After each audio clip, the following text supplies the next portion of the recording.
오늘 우리가 함께 볼 말씀은 사무엘하 19장이 되겠습니다. 사무엘하 19장 1절부터 7절까지 먼저 보겠습니다. 어떤 사람이 요압에게 아뢰되 왕이 압살롬을 위하여 울며 슬퍼하시나이다 하니 왕이 그 아들을 위하여 슬퍼한다 함이 그날의 백성들에게 들리매 그날의 승리가 모든 백성에게 슬픔이 된지라. 그날의 백성들이 싸움에 쫓겨 부끄러워 도망함같이 가만히 성읍으로 들어가니라. 왕이 그의 얼굴을 가리고 큰 소리로 부르되 내 아들 압살롬아, 내 아들 압살롬아, 내 아들아, 내 아들아 하니 요압이 집에 들어가서 왕께 말씀드리되 왕께서 오늘 왕의 생명과 왕의 자녀의 생명과 처첩과 비빈들의 생명을 구원한 모든 부하들의 얼굴을 부끄럽게 하시니 이는 왕께서 미워하시는 자는 사랑하시며 사랑하는 자는 미워하시고 오늘날 지휘관들과 부하들을 멸시하심을 나타내심이라. 오늘 내가 깨달으니 만일 압살롬이 살고 오늘 우리가 다 죽었다면 왕이 마땅히 여기실 뻔하였나이다. 이제 곧 일어나 나가 왕의 부하들의 마음을 위로하여 말씀하옵소서. 내가 여호와를 두고 맹세하옵나니 왕이 만일 나가지 아니하시면 오늘 밤에 한 사람도 왕과 함께 머물지 아니할지라. 그리하면 그 화가 왕이 젊었을 때부터 지금까지 당하신 모든 화보다 더욱 심하리다 하니. 참 이 모습 여러분 어떤 이야기인지는 대충 아시겠죠. 저는 또 한번 놀란 게 요압이 이 사람이 참 말을 조리 있게 잘하는 사람이다. 어쨌든 간에 그 개인적인 뭐 성품이고 뭐 이런 걸 떠나서 지혜는 있는 사람이고 또 다윗에게 정말 중요한 때에 이스라엘을 구한 그런 사람이다 하는 생각이 드는 그런 장면이에요. 저 먼저 1절에 뭐라 그랬죠? 어떤 사람이 요압에게 아뢰되 왕이 압살롬을 위하여 울며 슬퍼하시나이다. 지금 압살롬이 죽었잖아요.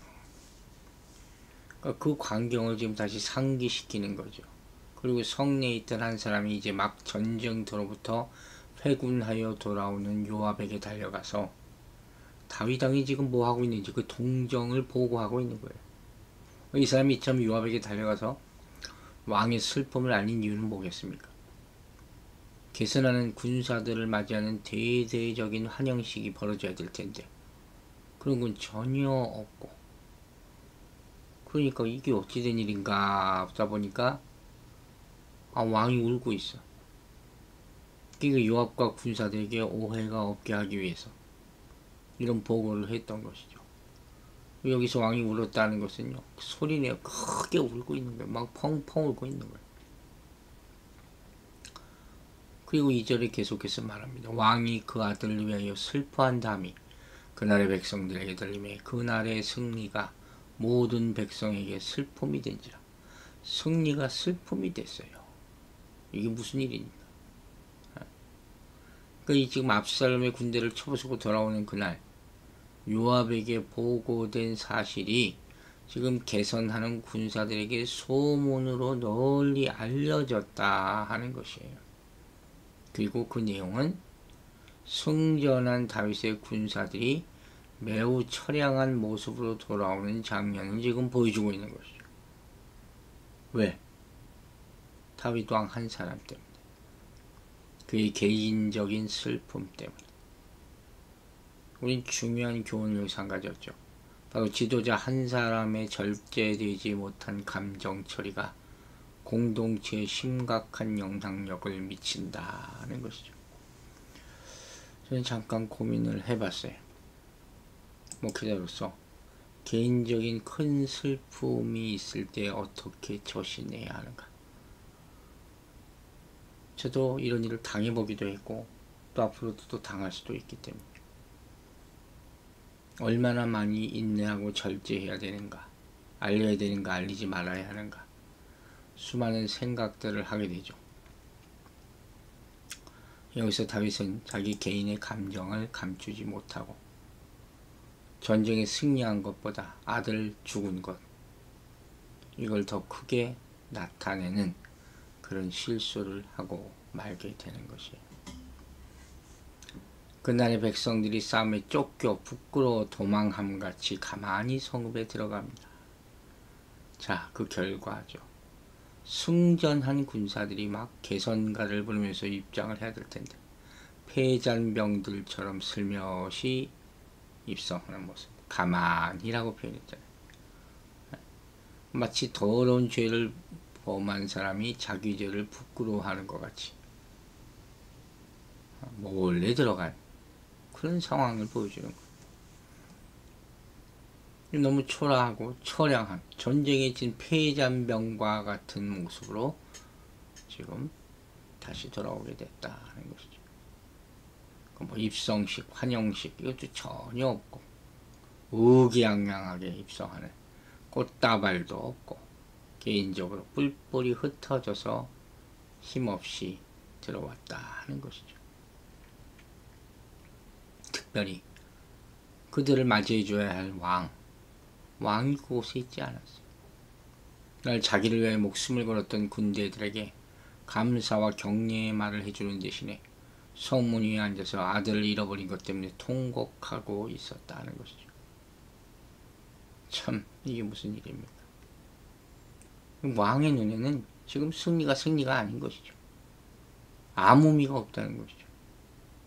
오직 나의 슬픔이 전부라 하는 것이죠. 이것이 군대의 사기에 어떤 영향을 미칠지 불을 보듯 뻔한 것 아니겠습니까?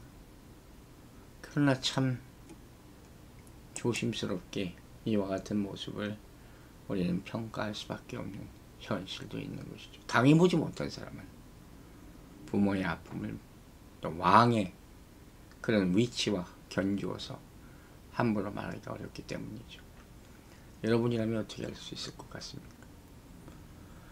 4절에 그 다윗의 처절한 모습이 나옵니다. 그의 얼굴을 가리고 큰 소리로 부르되 내 아들 압살롬아 압살롬아 내 아들아 내 아들아 하니 마치 뭐 영화 장면을 보는 것 같죠. 얼굴을 가리고 큰 소리로 아들의 이름을 부르는 것이 승전 소식에 아랑곳하지 않고 오로지 압살롬의 죽음만을 생각하는 다윗 왕의 비통한 심정이 여기 그려져 있어요. 얼굴을 가렸다. 극한 슬픔을 나타내는 것이죠. 큰 소리로 부르짖었다는 도저히 억누를 수 없는 감정을 터뜨리는 왕이 이렇게 감정 표현을 한 적이 어디 있겠습니까? 압살롬을 참으로 사랑했다 하는 것을 생각하게 만드는 것이죠. 그러면서 외칩니다. 내 아들 압살롬아 압살롬아 내 아들아 내 아들아. 참 감정이 극도로 고조되어 있는 다윗의 슬픈 울음이 지금도 생생히 들리는 듯한 장면입니다. 이토록 다윗이 압살롬의 죽음에 대해서 절규한 이유는 뭐겠습니까? 자신의 양심이 저리도록 사무치는 회한이 있기 때문이에요. 단순히 아들이 죽었기 때문이 전부가 아니란 말이에요. 즉 다윗의 이런 처절한 슬픔의 울음 속에는 단순히 아비로서 아들의 죽음에 대한 혈계 정뿐만 아니라 과거 자신이 지은 죄악의 보응이라는 심한 자책감이 깃들어 있었던 것이죠. 여러분 이런 슬픔을 당하면 과거 일이 다 떠오르게 돼요. 그리고 다윗의 같은 경우 그 원인이 바로 나 때문이다 하는 것을 알게 되면 얼마나 그 슬픔이 배가 되겠습니까? 인간적으로 볼 때 이 다윗의 모습은 자식을 잃은 부모의 슬픔을 보여주죠. 우리 지난 토요일 말씀이 있었잖아요. 자식은 가슴에 묻는다. 먼저 자식을 떠나보낸 부모의 심정을 어떻게 알겠습니까? 이 모든 모습은 한편으로 죄로 인해 타락해서 심판과 저주 가운데 죽을 수밖에 없고 슬퍼할 수밖에 없는 이 세상의 형편을 보여준다고도 할 수 있는 것이죠. 자, 이제 요압이 다시 등장합니다. 이 사태를 수습해야죠. 5절 보세요. 요압이 집에 들어가서 왕께 말씀드리되 왕께서 오늘 왕의 생명과 왕의 자녀의 생명과 처첩과 비빈들의 생명을 구원한 모든 부하들의 얼굴을 부끄럽게 하시니 이 모습만 보면 대단하네요. 지금 업무를 전폐하고 압살롬의 죽음을 비통해하는 다윗의 행동에 대해서 요압은 민심의 동요를 우려한 나머지 백성들의 대변인으로 자처하는 모습이죠. 굉장히 대범하죠. 요압이 지금 다윗의 깊은 심경을 어찌 다 이해할 수가 있겠어요. 정말 무리하기도 하고 정말 강경한 어조로 지금 항변하고 있죠. 당시 요압의 이런 행동은 정말 직원이에요. 직원. 그의 걷잡을 수 없는 감정을 정리할 수 있게 도와줬던 직원이라고 봤습니다. 누가 과연 이 상황에서 다윗에게 감히 이런 얘기를 할 수 있겠습니까? 아주 자세하게 그 스토리를 얘기하는 거야. 왕의 생명과 자녀의 생명과 처첩들의 생명과 이 생명과 부하들의 생명 뭐가 중요하냐. 그렇죠? 그러면서 이번 전쟁의 승리로 말미암아 왕과 그 전 가족의 생명이 구출된 것 아니냐. 틀린 말이 아니죠. 왜냐면 만약 압살롬이 이번 전쟁에서 승리해서 왕권을 완전히 장악했다면 지금 왕의 생명뿐만 아니라 전 가족의 생명이 다 죽었을 거예요. 그러면서 다윗의 가슴을 콕 찌르는 말을 합니다. 모든 부하들의 얼굴을 부끄럽게 하셨다. 이 말은 무슨 소리예요? 아낌없는 칭찬과 대대적인 환영을 받아야 될 모든 군사들에게 오히려 슬픔과 수치를 안겨준 다윗 왕의 처사를 책망하는 그런 말이었어요. 여기서 요압은 승전한 군사들을 기쁘게 영접하고 칭찬하는 것이 왕의 중요한 임무였음에도 불구하고 자기 감정에 매여서 오히려 군사들의 사기를 저하시킨 왕의 무책임한 처사를 날카롭게 지적하고 있는 거예요. 참 신하지만 대단한 신하라고 여겨질 수밖에 없는 장면입니다. 6절 계속됩니다. 이는 왕께서 미워하는 자는 사랑하시며 사랑하는 자는 미워하시고 오늘 지휘관들의 부하들을 멸시하심을 나타내십니다. 오늘 내가 깨달으니 만일 압살롬이 살고 오늘 우리가 다 죽었더라면 왕이 마땅히 여기실 뻔하였나이다. 참 대단한 말이죠. 한마디로 말해서 부하들과 가족들 누구 선택할 것인가 이렇게 따져 묻는 거예요. 미워하는 자는 사랑하시며 누굴 미워한다는 거예요. 다윗 왕을 거스려서 반역을 일으킨 압살롬이죠. 미워해야 되는 자예요. 원래는. 사랑하는 자는 누굽니까? 그 다윗 왕을 위해 목숨을 걸고 싸워 압살롬의 군대를 쳐부순 다윗 왕의 신하들이죠. 누굴 미워하고 누굴 사랑한다는 겁니까? 이게 따져 묻고 있는 것이죠. 결국 그 결과는 장관들과 신복들을 멸시하는 것이다.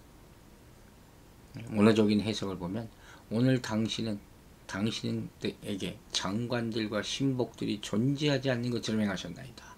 무시했다는 거죠. 무관심했다는 거죠. 그들의 헌신을 잊어버렸다는 거죠. 맞는 얘기죠. 그러면서 마지막에 이런 얘기까지 합니다. 만일 압살롬이 살고 어떻게 됐어요? 오늘 우리가 다 죽었다면 왕이 마땅히 여기실 뻔했다. 말도 안 되는 얘기죠. 그러나 이렇게 비꼬서 애둘러서 말하는 거예요. 만약 압살롬이 전쟁에 승리했으면 왕과 가족 모두는 압살롬의 손에 죽고 말았을 것이 틀림없는 사실에도 마치 다윗 왕이 이와 같은 결과를 참으로 바라고 있었더냐 이렇게 표현한 요압의 말 참 무정하죠. 어찌 보면 요압은 여기서 다윗의 슬퍼하는 심정을 이해하려 하는 것은 전혀 없어요. 정말 이성적으로 얘기하는 것이죠. 다윗의 슬픈 감정이 사실 아까 얘기했듯이 압살롬의 죽음에 대한 것만이 아니라 자기 자신의 죄에 대한 뼈저린 뉘우침이기도 한 것 아닙니까? 요압은 지금 이런 감정에 빠져 있을 새가 어딨냐 아주 거침없이 이렇게 말하는 것이죠. 또 요압은 지금 슬퍼하는 다윗의 감정을 지나치게 확대 해석한 면도 있어요. 왜냐하면 다윗 왕은 비록 지금은 슬퍼하고 있지만 이번 전쟁에서 하나님의 도우심으로 승리할 것을 확신하고 있었지 않습니까? 그러니까 결국 우리는 이런 말 속에서 요압의 거칠고 사나운 기질을 발견할 수가 있는 거예요. 전쟁할 때 이런 사람이 필요하죠. 그러나 평화 시에는 어떨까 하는 생각도 해봅니다. 어쨌든 간에 당시 이런 요압의 사나운 비난은 오히려 다윗 왕으로 하여금 자기 임무를 다시 깨닫게 한 좋은 자극제가 될 수가 있었다 하는 것이죠. 왜냐면 어쨌든 간에 무정하든 이성적이든 간에 백성들의 소리를 그대로 대변하고 있지 않습니까? 그 당시에 꼭 필요했던 그런 신하였으면 분명하다 하는 것이죠. 그리고 7절에 이렇게 얘기하죠. 이제 곧 일어나 나가서 왕의 부하들의 마음을 위로하여 말씀하소서. 내가 여호와를 두고 맹세하옵나니 왕이 만일 나가지 아니하시면 오늘 밤에 한 사람도 왕과 함께 머물지 아니할지라. 그리하면 그 화가 왕이 젊었을 때부터 지금까지 당하신 모든 화보다 더욱 심하리이다. 경고하는 것이죠.